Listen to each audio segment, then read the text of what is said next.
Hello everyone and welcome to this video.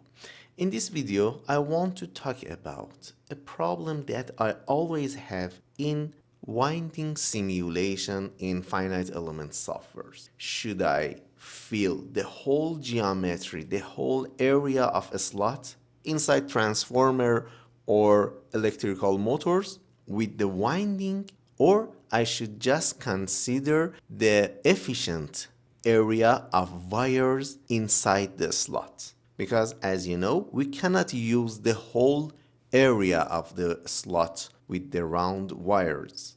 So how should we model these kind of windings? Inside the coils settings, we can edit the definition of the coil, and in the general properties, we can define the wire size or the fill factor. So let's check this box and see the results. For example, at the first simulation, I want to use 90% of the slot area for winding 1 and the same for winding 2. Let's edit the winding 2. Change the fill factor to 90%.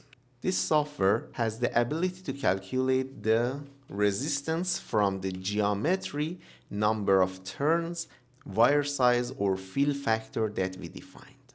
So for this simulation, I will analyze this transformer to just calculate the resistance. So even the first step is enough for me. I don't want to simulate the whole cycle of 50 Hertz.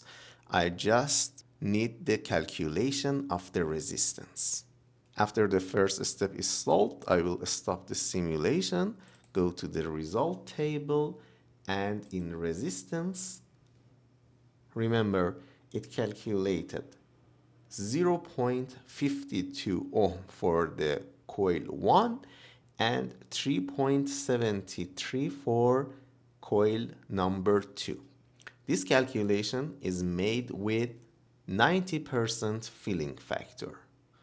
So remember these values and let's change the filling factor to see does it affect the resistance or not. I will make it 1/3. Change both coils to 30% of filling factor and watch the results. So we expect to have triple resistance from this value.